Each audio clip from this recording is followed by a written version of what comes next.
If it's Tuesday night, oh yes it is, the Cerebral Smack Talk. Hello friends, it's Anthony Floyer here with you, sitting in tonight for Girl MF Michael Fletcher. Still under the weather. He couldn't be on Ridiculously Raw last night because of his illness, and I was asked to fill in once again. And you know me, I'm always happy to help out in any way that I can. So here I am, ready to take the reins for the Cerebral Smack Talk once again. Hopefully MF will be all better come Friday night for Strictly Sports. But we'll see what happens. But for right now, I'm joined by the first lady of the Wrestling Forum, the Twisted Angel, Dee Whitson. Not sure where the Phenom Michael Bullock is. I don't know if he's going to be joining us because we usually go balls to the wall on this show. So I highly doubt we'll have Bullock on with us tonight. But then again, Bullock and I had a long night last night. So but in a good way. I mean that in a good way. You know, we had a boys' night out, and then we had our Raw chat, and then of course we did Ridiculously Raw. So I highly doubt he'll be on tonight. But then again, he may. So we'll find out. But for right now, Dee and I will navigate you through what was another wonderful edition of SmackDown Live that just wrapped up on the USA Network, live from near my neck of the woods, the Mohegan Sun Arena, Uncasville, Connecticut.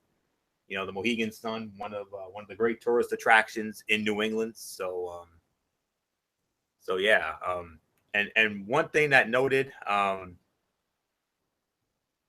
Mauro Ranallo was out on commentary again this week. They said he was under the weather himself. So we're going to see. I mean, I don't know if there's more to that than meets the eye. Hopefully there's nothing wrong, but hopefully he'll be back next week for the go-home show. But nonetheless, we started it off with an in-ring segment. We had the phenomenal AJ Styles, you know, basically talking about what he did last week to Shane McMahon, busting him up, ramming his head through the car window. And then how Shane McMahon issued the challenge to AJ Styles for WrestleMania, and that Shane McMahon agreed to keep AJ on the roster, even though Daniel Bryan wanted to fire him because of what he did to Shane. But I'll say it like this: even though it was another great work by AJ as always, I kind of thought compared to last week, it was a little bit mediocre. I thought it was a little bit of a mediocre follow-up from last week. I mean, I like that Styles sees himself as above Shane McMahon, but if it's just because they want us to believe that Styles is going to be surprised by Super Shane's fighting skills, then okay. So, but nonetheless, it is official. We're going to get it at WrestleMania. Shane McMahon's going to fight AJ Styles, which is not a big surprise. I mean, we knew this was going to happen. I mean, the dirt sheets were reporting it was going to go down anyway. So that's really all I can say there. So yeah, it was fine for what it was. But I think it could have been a little bit better. I mean, I thought last week was a smidgen better than this week, even though AJ, he's money on the mic as always. Not only in the ring, but he's also money on the mic. Dee and I know this, from watching him in TNA and now what he's doing here in the WWE, for the last year, which has been unreal. So there you go. So that's really all I can say about it. So Dee Whitson, come on in. Let's get your thoughts here. AJ Styles cutting the follow-up promo from last week. I mean, I thought it was fine, but I thought last week was a little bit better. I don't know about you. Well, I can't really judge too much on last week because I've been so busy with work. I haven't had a chance to even watch last week, but I've got to see the little cut promos they did during the show and stuff like that. And,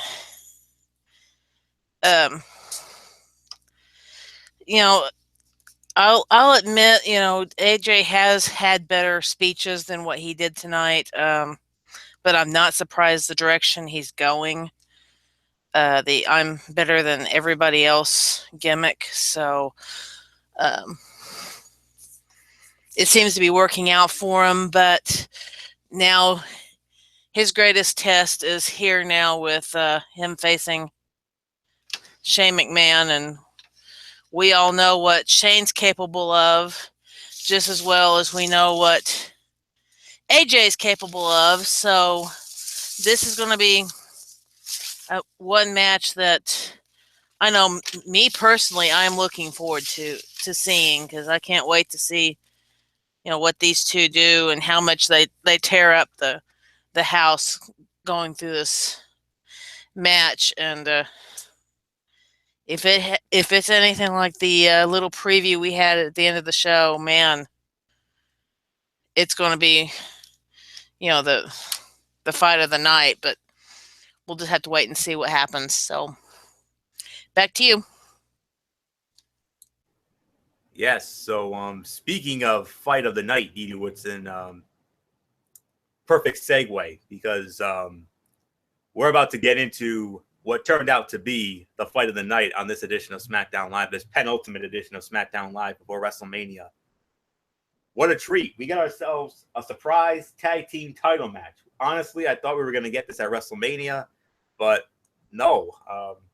We actually get it for free on free television here tonight.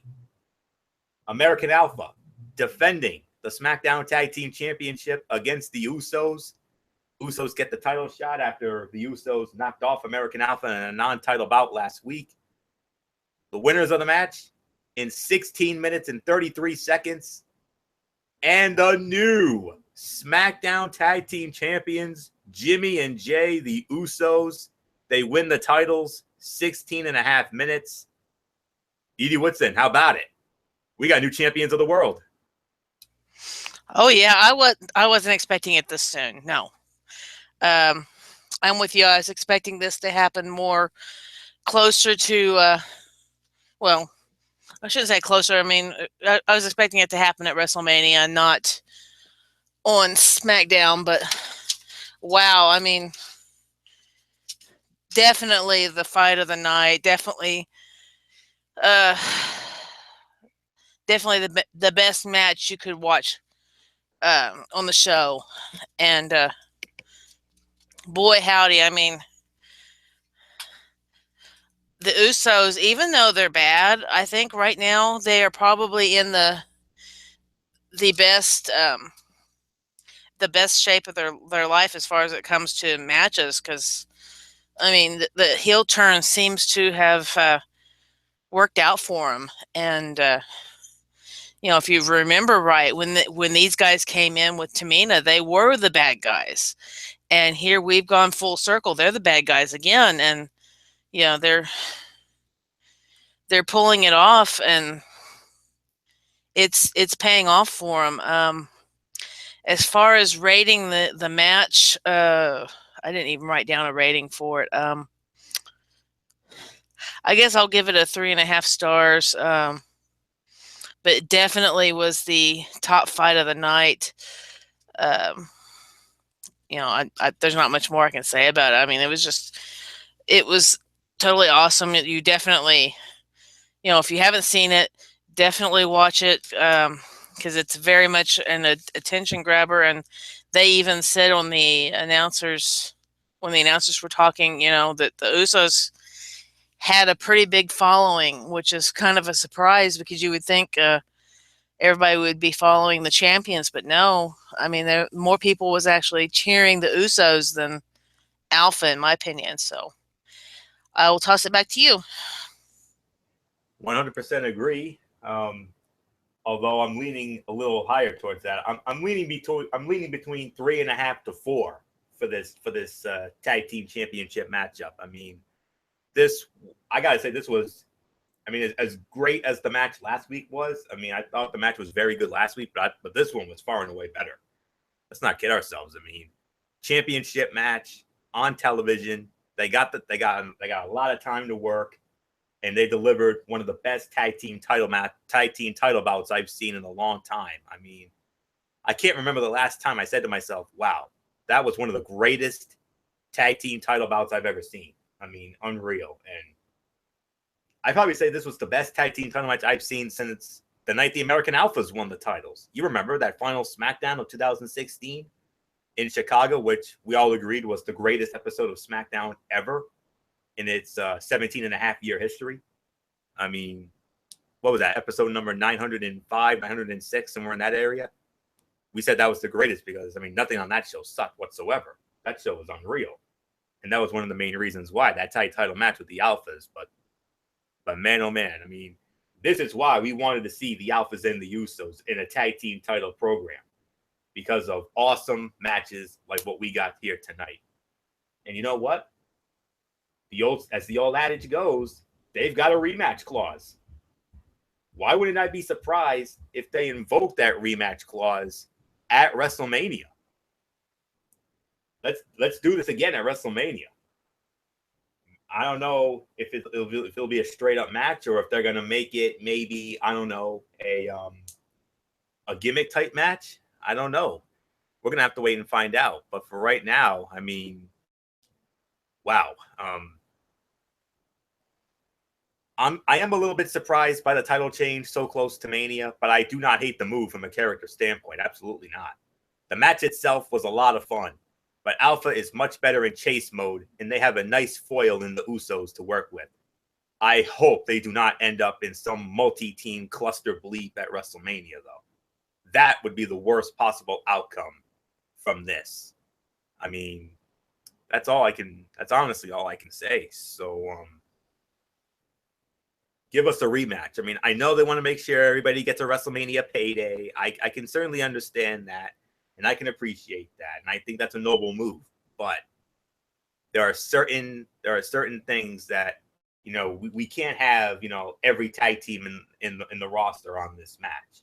It's got to be straight up Alphas and Usos. I don't care if it's on the kickoff show. I don't care if it's on the main card. I want to see this again at WrestleMania. I want a rematch at WrestleMania. And if we get it, honestly, I wouldn't care who goes over, as long as we get another Shakespearean drama-laden bout like this one here had tonight. So, well done, Usos. Well done, American Alpha. That was tag team wrestling at its finest. So, 3.5 to 4 stars. That was the fight of the night, no doubt about it. My guess is rematch coming at Mania. And if I know them, they'll probably put it on the kickoff show. That's all I can say, because, you know, we've got so much stuff on. We got, what, 12, 13 matches booked for this thing? They're gonna probably put at least 2, maybe 3 on the kickoff show, and I think that's gonna be one of them. But we got a lot of time to speculate. All right. They were also showing these little video, these doctored videos of the Miz and Maurice dressed up as John Cena and Nikki Bella, you know, doing the whole Total Bellas thing. And I'm sure that Total Bella skill was a lot funnier on paper than it ended up being filmed. So, even though I'll admit I did kind of get a little bit of a chuckle out of it, I'll be honest. Some of it was kind of funny, honestly, but especially the Miz when he was doing that John Cena robot voice. I mean, that was, I kind of got a little chuckle out of that. But back to the serious business at hand. We had another match. We had the #1 contender for the WWE Championship and the winner of this year's Royal Rumble match, Randy Orton, the Viper, squaring off against the Lone Wolf, Baron Corbin. Randy Orton wins the match 13 minutes, 20 seconds after an RKO, after a distraction by Dean Ambrose. And it was announced that at WrestleMania, Dean Ambrose will defend the Intercontinental Heavyweight Championship against Baron Corbin. What a matchup that's going to be. So, my thoughts on this, I got to probably say that was the second best fight of the show here. 3 to 3.25 stars. I enjoyed the vast majority of the bout, but it did get pretty sluggish at times. The Orton and Wyatt story picks up no steam here, though, and it's the most high-profile feud on the show. Hopefully, they have maybe they may have had something very memorable planned for later on, or maybe the go-home show next week. Corbin versus Ambrose being announced, it seemed like a formality. The feud just hasn't clicked yet, and it's shocking how little time there is until WrestleMania, yet so little of the show feels properly built. But I am looking forward to the match, though. There is no doubt about it. I'm looking forward to the match, and my the only thing I can really think of, the only thing I can really say on that is my early projection is I think Baron Corbin is going to win the Intercontinental Heavyweight Championship, because I think he's in line. I think he's in line for a push right now, and I think within the next year or so he's going to be champion of the world when all is said and done, because he's got the look. I think he's got the talent. I mean, I know there are those who aren't really high on him, but I'm very high on this young man. I really am. I think the Lone Wolf, if he can stay healthy, is going to have, I think he's going to be the breakout star of 2017. Mark my words. And it's going to start at WrestleMania when I think he will win the Intercontinental Heavyweight Championship from Dean Ambrose. And hopefully they make this a gimmick match. I want to see I think a hardcore stipulation is definitely necessary and warranted when it comes to this feud. I'm thinking maybe no holds barred, maybe a street fight of some sorts. That's all I can say about that, especially with that forklift involved. So we'll have to wait and see. So for me, that was 3 to 3.25 stars, and most definitely the second best match on this show. So Didi Whitson, your thoughts on all this? Randy Orton and Baron Corbin in the match, and the announcement that Baron Corbin will face Dean Ambrose for the Intercontinental Heavyweight Championship at WrestleMania. No surprise there. No surprise there. Definitely, though, agree with the rating. I mean, even with the distraction, I mean, it was still the second best fight of the night, and definitely a little bit of a storyline builder between Corbin and Ambrose. Of course, there's not much going on here with Orton and Bray, from what I understand from what happened last week. So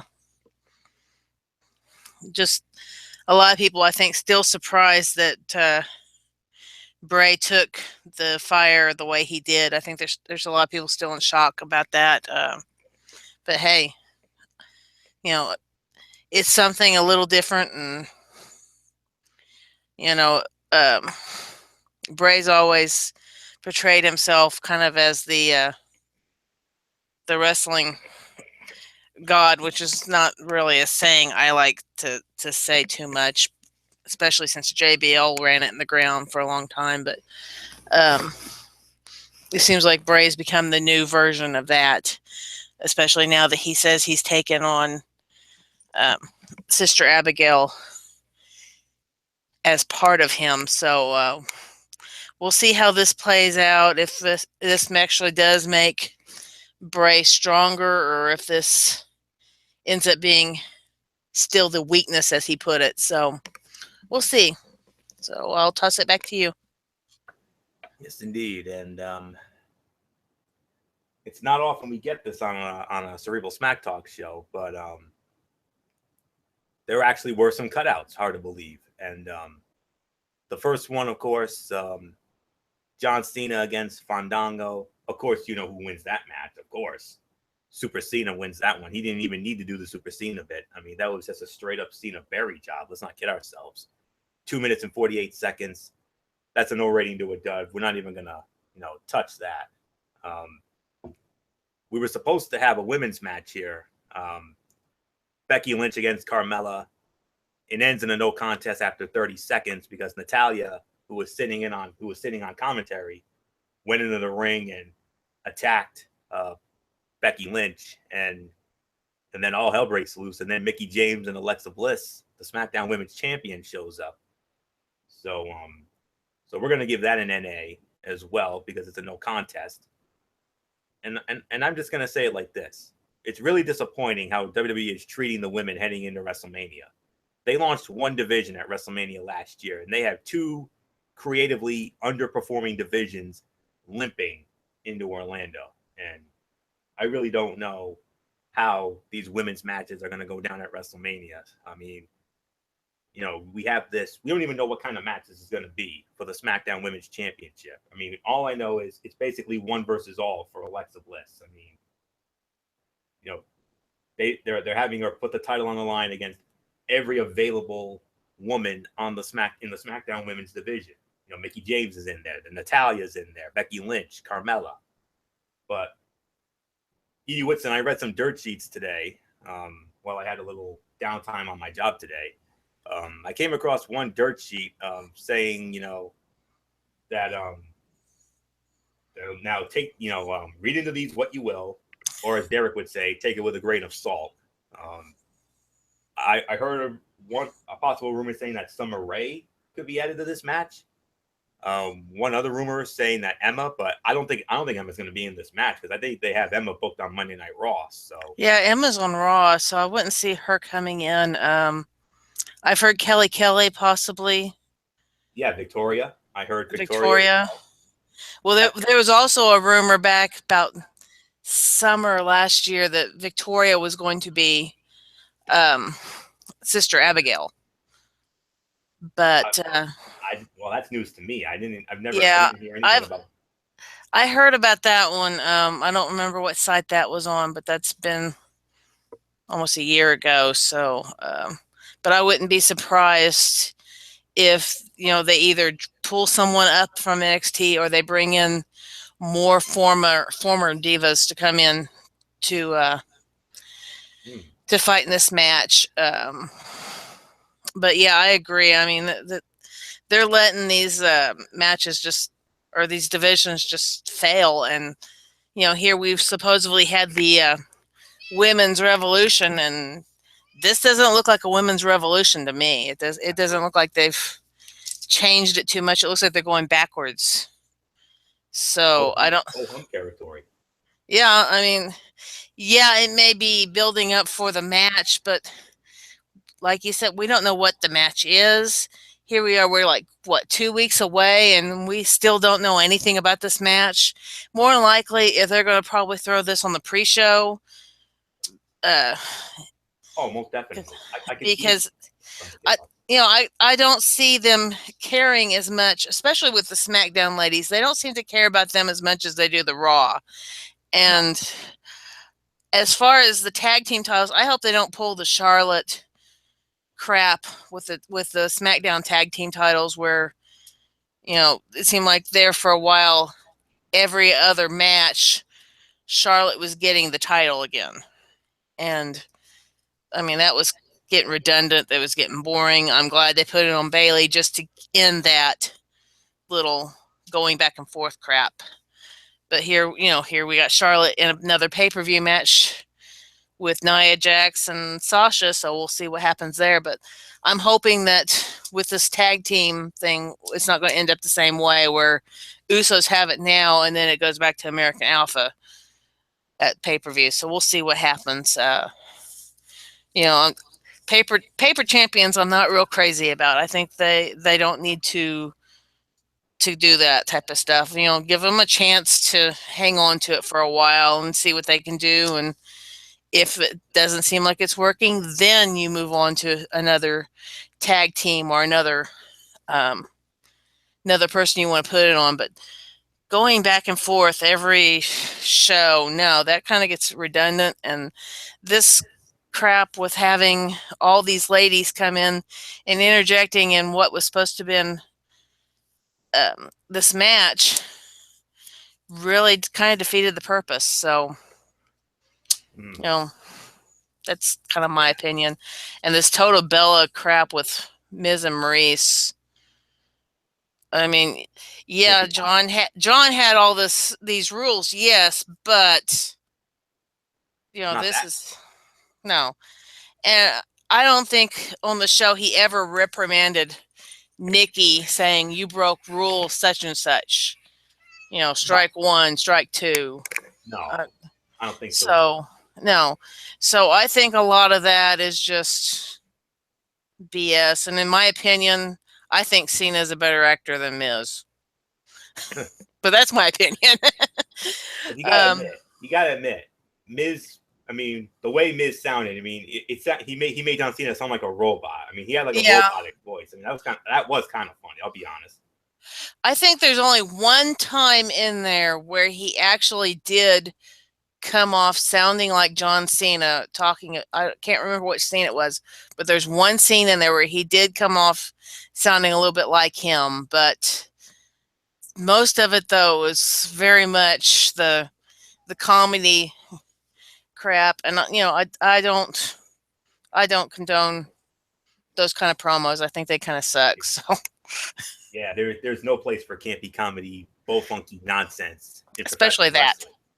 I mean, when we were growing up watching wrestling, we didn't have any of that kind of nonsense. I mean, once in a rare while they would, but yeah, I mean, like they might have Brutus the Barber's barbershop that might depending upon who was his guest, might turn into something a little comedy, but it still stuck even with the comedy to, whatever they were trying to promote. This crap, no. It's just a big fail. It's just making Miz and Maurice look even more stupid than they already are. So, in my opinion. Well, if we're gonna bring up the barber's shop, there were two such additions to that show that really stood out to me. Mm-hmm. The one where Shawn Michaels turned on Marty Jannetty. Yep. The breakup of the Rockers, which I thought was the best one. Oh yeah. And then the other one where Sid Justice went on a psychotic rampage. Oh yeah. Setting up the match with Hogan at WrestleMania 8. So I mean, those are the two that stood out to me. But I'm using it as an example, though. That. No, that's fine. More than fine. Yeah, because you had Piper's Pit. More recently, you've had Jericho's highlight reel and stuff like that, and even Cutting Edge. I mean, even all those, they might had a little bit tied in, but they still stuck to something that you would enjoy and something that promoted whatever they were doing. Just this recent stuff is what's really just bringing it all downhill. It's I agree, but for the most part, I mean, both women's divisions are a mess. I mean, definitely. I don't have high hopes. I don't have high hopes for either match, but they're both going downhill fast, and so disappointing, especially after that awesome match we had last year at WrestleMania when Charlotte, Sasha, and Becky tore the house down in Jerry World. Yeah, and the one point that I've kind of agree with, I know this is SmackDown, but going back to Raw for a minute since I wasn't on last night, right? Out of everybody in there, I think right now Nia Jax probably has the greatest chance of pulling it off, but I don't like the way that they're running this Bayley thing, because they're doing it kind of like they did Charlotte, where somebody had to help her win the title every week. And now here we have Sasha helping Bayley win the title every week. So that's true. I mean, I'm not liking how that's going, and it's probably about the only thing I would probably agree with Stephanie McMahon on that whole thing. So, but yeah, these women's divisions and the SmackDown Tag Team division, I mean, they're just right now they're just failing. And here, they're trying to promote the cruiserweights, which I'll admit they've had a couple of good matches on Raw, but it's still not enough for me to support the cruiserweights on Raw, because it's still, you have some of the stupid crap on there too, even with the cruiserweights. And if they keep this up, they're going to end up killing 3 divisions at once. And then where are they going to be? You cannot run a show based on one person. It would be like trying to build a football team based on one quarterback and one receiver. Exactly. You do SmackDown, you can't base it just on AJ and Cena or Ambrose or somebody like that. And then on Raw, it's the same thing with Roman Reigns, KO, Undertaker. You can't build the show just on them, especially since Undertaker's one of the ones that's on the reoccurring status. He doesn't come most of the year. He only comes around WrestleMania season. Usually starting around November, he'll pop up and he'll stay through WrestleMania, and then he kind of disappears again. So, I mean, you can't build a show around the old guys. You've got to start getting these young guys in there and start getting them trained and built up, because if you don't, your product is going to go downhill really, really fast. And then where will WWE be with a 3-hour show that's based on crap on Raw and a 2-hour show based on crap on SmackDown? Because you didn't prepare these guys that are in NXT or the ones that you're just pulling up to be able to handle the load that they would have if they were to go for the big titles, so I just think they need to work a little bit harder on this, because right now Raw's just hanging on by threads, with certain storylines, and SmackDown, thank goodness, is not that bad yet. So they're still building their storylines. Yeah, they indeed are. So, I mean, we could go all night on this, but we don't really have that kind of time. No, so, we don't. Yeah, we have things to do in the morning, so we got to get on with this. So, but nonetheless, great insight, absolutely great insights. So, but don't worry, we're gonna have plenty of time to get into all of this. So, so with all that being said, yeah, they had more of that Total Bella nonsense, that doctored footage. Initially, I thought the Cena and Miz mixed tag feud had some promise, but the more I see it, the more it seems unfocused. They continue recycling jokes and material, and it's not transgressive or interesting enough to carry it through. We got one more week, and hopefully we take a much more serious approach than all that. So now we go to the main event segment here. We had SmackDown Live Commissioner Shane McMahon in the ring. He called out AJ Styles. AJ Styles showed up, and oh boy, they have their back and forth, and then all of a sudden they brawl, and then Shane McMahon, Super Shane, jumping off the top rope, elbow dive on AJ Styles through the SmackDown Live announce table. Whoa, Nelly. So, I think Didi Woodson, I think you start off on this. I believe we got all caught up in that little mini rant there. So yeah, well, it doesn't matter to me who starts off on it, but yeah, but this was amazing. What a way this was definitely, out of all of them, I would say this is definitely the segment of the night. But of course, anything with Shane McMahon jumping off of something and ends up being, I think, a big plus on, especially with his. I mean, the guy is not in his prime anymore, and here he is. He's still doing stuff the young guys can do, and it's amazing to see what Shane can do and what he can pull off. And this segment really wasn't so much a segment as it was just a fight. I mean, they just, AJ said his little piece there for a minute, trying to apologize for everything, which, I don't think anybody really believed that he was really sincere about that. And then, it just turned into a brawl, and, going through the announce table, hitting each other through the barriers, and I mean, it was just a major fight. I don't think AJ is realizing now that Commissioner does know how to fight. He's not just out there putting up words and stuff. He's got it in him that he will take down or try to take down the big dogs. Of course he wasn't able to with Undertaker, but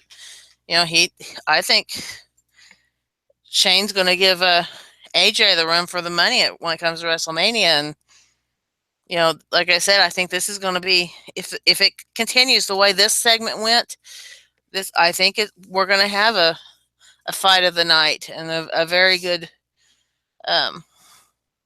hopefully a very good category for one of the, maybe not fight of the year, but maybe one of the matches of the year, though, or the month, or whatever you want to call it. I mean, It's going to be, as AJ puts it, phenomenal. So this segment definitely did its job. It definitely got you wanting more. It's definitely making you look forward to the pay-per-view coming up on April 2nd. You know, the WrestleMania down there in Miami. I mean, it's going to be awesome. So I'll toss it back to you. Yes, and it's Orlando, not Miami. With all due respect, that was 5 I'm years tired. ago. I understand. I am too. But I've been up since 5 a.m. this morning, thanks to this little one in my arms. So understandable. But nonetheless, yeah, Orlando. The Citrus Bowl, Camping World Stadium, whatever you want to call it. Miami was 5 years ago, WrestleMania 28. And what a damn good show that was. We all remember how great that one was. But nonetheless, I mean, I know there was some that were saying this was, I mean, they were fearing about what was going to happen here. I mean, AJ had to work his behind off to make Shano look good, and yet it still came up a little clumsier than it should have. But Shane has one or two impressive gimmick spots, and they've already blown through one of them. The premise behind the bout is flimsy, and the action is going to be tough to stomach whenever Shane is on offense. I'm sure WWE thinks this is a high-profile match for AJ Styles, but he earned better, and they vastly overestimate the mass market appeal of Shane McMahon. People would rather see him get, his butt kicked, no matter how much Styles attempts to be an a-hole or a d-bag or what have you. So, but nonetheless, though, that's what one person said. But to me, I thought this was the segment of the night, far and away. I mean, here's another one. Here's maybe another gimmick type match you can have. I mean, maybe we could also make this like a no holds barred or street fight or what have you. But Shane O'Mac is 47 years old. Let's get that out of the way first. He's 47 years old, and AJ's pushing 40. I mean, well, he's 39 now, but he's going to be 40 in a couple months. So, hey, give Shane O'Mac credit. I mean, he actually is a halfway decent athlete. I'm not gonna lie to you there. I mean, we've seen some of his matches in the past. I mean, how about the street fight with his father, Mr. McMahon, at WrestleMania 17? I mean, that was an epic match. Or that lover reliever Greenwich street fight with Test at the SummerSlam in '99. And of course, what he did with The Undertaker last year inside Hell in a Cell, including that memorable bump off of the top of Hell in a Cell. Even though he missed everything and took him out of the match, it was still it was still considered one of the great WrestleMania moments in recent memory. But I know a lot of people aren't really looking forward to this match, but I am. I think this has potential to be something really good. It could be a sleeper match of the night. I think this could be 3.5 to 4 easy because, AJ Styles can make anybody look good. He can make an enhancement talent look good for all I care. But AJ and Shane at WrestleMania should be off the hook. And this could be maybe a Falls Count Anywhere type match or no holds barred. But I don't know if they're going to make it a straight up wrestling match. But we're going to have to wait and see. But AJ and Shane at WrestleMania should be something. And as the late Gorilla Monsoon and also what MF would always like to say, it's going to be something else. So, all right. Overall review of this, another very good show. I'm going to give it between 8 and 8.5 out of 10. I mean, that tag team title match was out of this world. And then you throw in a more than solid match with Randy Orton and Baron Corbin. And, of course, the stuff with AJ and Shane at the beginning and at the end. I'm going to take a little bit away because of those god-awful Total Bella skits with the Miz and Maurice. And those were only if you're curious about how it turned out, or only if you're, one of those sickos out there with a loony sense of humor, would I recommend that in good conscience. But and then the women's stuff there, that was a cluster bleep, and Cena and Fandango, don't fast forward through that if you DVR'd it or what have you. If I'm going to recommend stuff from this show tonight, first and foremost, the tag team title match. You have to go out of your way to see that. That was all kinds of epic. and then I'll give you Orton and Corbin, and I'll give you all the stuff with AJ Styles and Shane McMahon at the opening segment and the end segment. So other than that, skip it. But because it came out so well, I'm going to give it between 8 and 8.5 out of 10. So another very good SmackDown Live, and next week is go home week. So hopefully Raw and SmackDown bring the A game. I mean, we need it now more than ever. I mean, you know what you have on Monday Night Raw. You're going to have Bill Goldberg and Brock Lesnar in the same ring, under the same roof, as they get ready to battle for the Universal Championship, even though that match is going to be a joke. Let's not kid ourselves. I think it's going to be over in like 2 minutes, like their other bouts have been. And then what happens with Triple H and Seth Rollins, on the other hand, that can be something really good, especially if they make this a non-sanctioned match with with Triple H is saying, sign that whole harmless agreement, that letter of indemnification, or whatever that you want to call it. So, and then next week, the WWE champion Bray Wyatt is going to be in action against his former brethren Luke Harper, in what I think could be a very halfway decent bout. So that's it for that. So 8 to 8.5 out of 10. Didi Whitson, let's put the ball on this with your thoughts. Rating, I agree on. The bout next week with Harper, I'm praying they don't turn it into a triple threat for WrestleMania. Let's just kind of end that right here, right now. I mean, Stephanie runs the triple threat stuff in the ground. I don't think we need, any more of those on the show, period. So, but yeah, I agree on what y'all should watch. I mean, immensely, because unless you like the crappy stuff, I would say just skip it and just hit the major highlights. And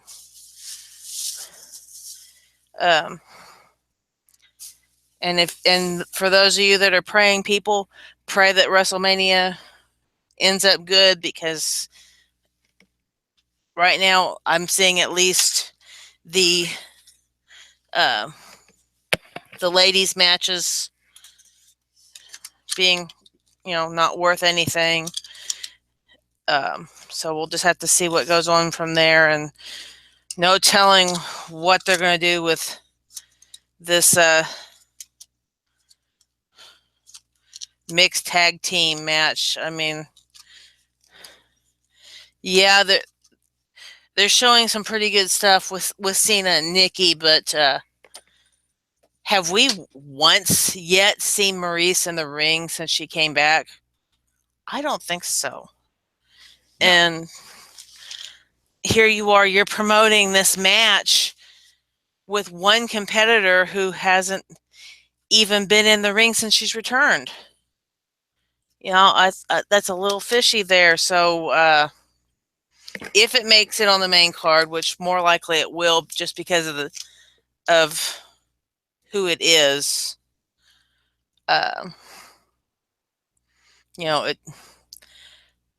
my guess is, it may be a half decent match with the guys, but I don't think the girls part of the match is going to be really worth watching when it comes to WrestleMania, because, like I said, Maurice hasn't been in the ring yet. And, why promote something when you haven't even shown that, she's ring ready? I mean, she's been out of action for who knows how long now, and here she is, she's back in the ring, and we don't even know if she's going to have ring rust, if Miz has been training her all this time to get her ready for this. We don't know anything, so we'll just have to wait and see how this plays out. Hopefully next week we get something a little bit better out of the building up for the ladies, the building up for the mixed tag, and whatever else they have going on for next week. So, and that Bray Wyatt and Orton does not turn into a triple threat. So that's about all I have to say about it. And for those of you who haven't heard, my rabbit Hogan passed away last Wednesday. So we're down to one pet mascot, which is Kelly Page. So that's about all I have to say about that. So yes, thoughts and prayers indeed to you and the family. You listen for your loss there. Yeah, the 12-year-old little girl found him. So, and we weren't even home. We were picking up the college boy. So, wow. But nonetheless, we do indeed send our thoughts and prayers out to you for that, and hopeful for better things in the future. So there you go. So that will put the ball on this edition of the Cerebral Smack Talk. It's unfortunate that MF couldn't be with us tonight as he's battling illness. I hope it's not serious. Hopefully he'll be 100% and ready to go. Come the next time, we'll be with you, which will be on Friday night for Strictly Sports. And we have a loaded docket for this show tomorrow for Friday night. We're going to get into the latest news in NFL free agency. We're going to talk about Dwight Clark being diagnosed with ALS, Triple G, Gennady Golovkin with his win over Daniel Jacobs. We're going to preview the upcoming Major League Baseball season, and we'll also have a recap of the Sweet 16 and the third round of the NCAA tournament, and we'll preview the regional finals, the Elite Eight, and we will have the NBA Power Rankings. So that'll be on Friday night at around 10:30 as usual. Hopefully, Ahmet will be ready to go. Hopefully, Bullock will be here, and then Monday night we got Ridiculously Raw, where we're going to review the Go Home show. The Go Home Monday Night Raw for WrestleMania from Philadelphia. Hopefully, that will be a good show. We got Goldberg and Lesnar, Triple H and Rollins, and so much more to get into on that. And then next Tuesday, Cerebral Smack Talk. Hopefully, MF will be back at the helm for that. And we'll review the SmackDown Live, the Go Home SmackDown Live for WrestleMania. And then make a note of this: next Thursday night, March 30th. A very special Thursday broadcast, and we're going to be previewing both NXT TakeOver Orlando and, of course, the Showcase of the Immortals, WrestleMania 33. That'll be Thursday, March 30th. I'm aiming for a 10 o'clock start on that. Hopefully we can get all of us. Hopefully all of us will be available. Hopefully Didi can be available. Hopefully MF will be ready to go, and Bullock and myself, and we'll get into Orlando, the TakeOver Orlando for NXT and WrestleMania 33. And we're doing it on Thursday because, we want to see the Hall of Fame induction ceremony on Friday the 31st. And we also want to see TakeOver Orlando on April 1st. And then, of course, the show of shows, WrestleMania, on the 2nd. So lots to get into indeed. So that's it for this. So thank you very much for tuning in. And MF, hopefully you'll be back. You'll be up and at 'em and back at it with us on Friday night for Strictly Sports. Hopefully this illness is not serious. So we're praying for a speedy recovery for MF, and hopefully he'll be back with us on Friday night for Strictly Sports. So that's it for this. So until Friday night for Strictly Sports, Anthony Florio here for the Twisted Angel, Didi Whitson, and in spirit, Michael Bullock, MF, and of course Derek Ferreira, the man who puts it all together. You know the routine, everybody. Thumbs up. Talk to you later. Yeah, throw it up Fortune 4 style. Bye for now, my friends. God bless. Be good to each other. Have a blessed rest of the week. And until Friday for Strictly Sports, you've been watching the Cerebral Smack Talk right here on the Tone 25 on YouTube.com. And remember, no matter what anyone tells you, wrestling is indeed actually real. Good night, everybody.